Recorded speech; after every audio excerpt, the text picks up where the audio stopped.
बिस्मिल्लाहिर्रहमानिर्रहीम। मैं हूं आप लोगों का होस्ट खालिद बिलाल लगारी। तो आप लोग हमारा चैनल देख रहे हैं एग्री सोल्यूशन। किसान भाइयों, आज जिस हम टॉपिक पर बात करेंगे ये है कपास की वैरायटी BS18। जी, BS18 के बारे में आप लोगों को मुकम्मल इन्फॉर्मेशन देते हैं। ये किस किस्म की वैरायटी है और क्या क्या इसमें खूबियाँ हैं और कौन सी खामियाँ हैं, और एक वीडियो भी आप लोगों को प्ले करवाऊंगा कि जो फार्मर के रिव्यू हैं वो भी आप लोगों के साथ शेयर किए जाएंगे। ये बहुत सी कंपनियां सेल कर रही हैं, ज़रूरी नहीं है कि जो मैं वीडियो जो है ना जब चलाऊं तो आप कहेंगे बस सिर्फ इसी कंपनी के पास है, और कंपनियों के पास भी थी। लेकिन आपको मैं आखिर में ये बताऊंगा कि इसकी खूबियाँ और ख़ामियाँ क्या हैं।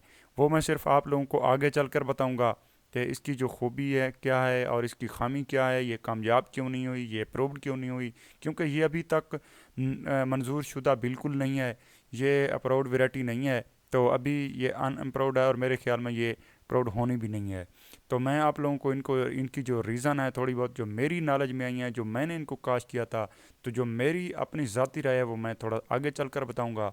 और आप लोगों से एक छोटी सी गुजारिश है, हमेशा की तरह अगर आप लोग हमारे चैनल पर अभी नए हैं तो हमारे चैनल को यहाँ पे सब्सक्राइब कर दें, ये बेल आइकन है इसको ऑल कर दें ताकि नई आने वाली वीडियो आप लोगों तक बर वक्त पहुँच सके। किसान भाइयों, जैसा कि आप देख रहे हैं, हम पहले भी आप लोगों की रहनुमाई के लिए ज़राअत के हवाले से मुख्तलिफ़ किस्म के टॉपिक और आपकी ज़रूरत के मुताबिक और सीज़न टू सीज़न हम जो है ना जैसे जैसे जिस फसल का टाइम आता जाता है तो हम उसकी जो है ना वीडियो बनाते रहते हैं। अगर फिर भी अगर आप लोगों का किसी किस्म का कोई सवाल हो, यहाँ पे समझ ना आ रही हो, तो आप लोग हमें कमेंट बॉक्स में सवाल ज़रूर करें। ये एक हौसला अफजाई का ज़रिया होता है।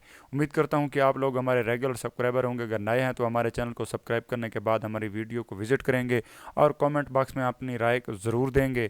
तो और हमारी हौसला अफजाई करते रहेंगे।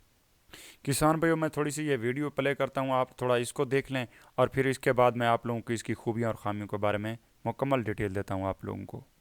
अस्सलाम वालेकुम आसिफ भाई। वालेकुम अस्सलाम। आसिफ भाई, आपके कुछ कमेंट चाहिए थे। बीएस वैरायटी जो आपने केंद्रों की लगाई है, जी इसके बारे में आप ये बताएं कि आपने ये बीएस वैरायटी जो केंद्रों की लगाई, इस वैरायटी में और दूसरी वैरायटियों में क्या फ़र्क है, अच्छी जो बातें इसकी क्या हैं, और दूसरी वैरायटी में और इस वैरायटी में आपने क्या फ़र्क नोट किया।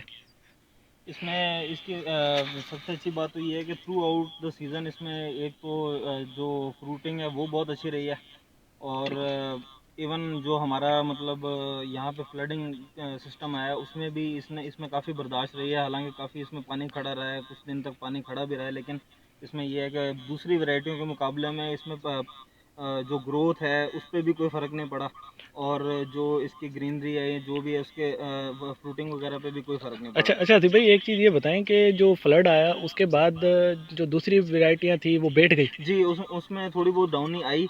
अच्छा पानी खड़ा होने से ज़ाहिर है फ़र्क तो पड़ता है और हर किसी में पड़ता है, लेकिन इस वैरायटी में ये है कि इसमें थोड़ा ये है कि उसकी एंड्योरेंस ज़्यादा है, बर्दाश्त ज़्यादा है। अच्छा, आप ये कहना चाह रहे हैं मतलब दूसरी वैरायटियों के मुकाबले में इस वैरायटी में बर्दाश्त ज़्यादा था। बर्दाश्त ज़्यादा है और दूसरा इसमें फ्रूटिंग भी माशाल्लाह अब इस तरह है कि हालांकि इसका कॉटन का सीज़न एंड पे है और हमारा क्या कहते हैं हमने इसका पानी वगैरह सब, क्योंकि एंडिंग सीज़न है इसलिए पानी वगैरह बंद किया हुआ है, लेकिन इस टाइम पे भी 90% प्लांट्स में जो है वो 40 से ऊपर ऊपर गोगड़ा मौजूद है, अच्छा जो कि अच्छा। अभी खिला नहीं है।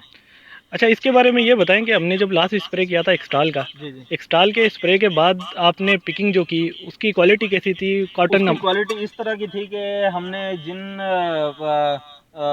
जिन व्यापारियों को या जिन डीलर्स के साथ हमने ये इसका फुट्टी का सौदा किया तो उन्होंने बाकायदा बोल के इस वैरायटी को जो है ना एज अ बीज के तौर पे रखने के लिए उन्होंने किया कि सजेशन सजेशन दी दी कि कि आप। यार इसको हम खाली अपनी आगे लाइन में सेल करने के लिए नहीं बल्कि इसको हम सीड के तौर पे भी लेके और इसमें से अपना सीड निकाल सकते हैं। ये इस तरह की वैरायटी है हमारे। अच्छा थी भाई, लास्ट में आप जो हमारे टंडोजान मोहम्मद के फार्मर्स हैं उनको सजेस्ट करेंगे कि आप बीएस जी, मैं वैरायटी उनको केंद्रों की लगाएं। सिर्फ टंडोजान मोहम्मद नहीं बल्कि जितने भी हमारे एरिया के जो कॉटन ग्रोअर्स हैं मैं उनसे यही उनको ये सजेस्ट करूंगा कि ये वैरायटी मतलब आम वैरायटियों दूसरी वैरायटियों के मुकाबले में एक तो प्रोडक्टिव भी ज़्यादा है और दूसरा इसमें एंडोरेंस भी ज़्यादा है। और मतलब मैं सजेस्ट करूंगा कि ये इसकी ग्रोइंग करनी चाहिए और इसका सीड ये इस्तेमाल लगाना करना चाहिए ऐसी चाहिए। भाई। जी किसान भाइयों, आप लोगों ने जो है ना सुन लिया होगा कि एक फार्मर का रिव्यू आपने BS18 का, और इसकी नाकामी की जो मेन वजह है वो ये है कि इसके पत्ते बहुत चौड़े होते हैं और इस पे थ्रिप्स और तेल का अटैक बहुत ज़्यादा होता है। फ्रूटिंग इसकी बहुत अच्छी होती है, यानी कि इस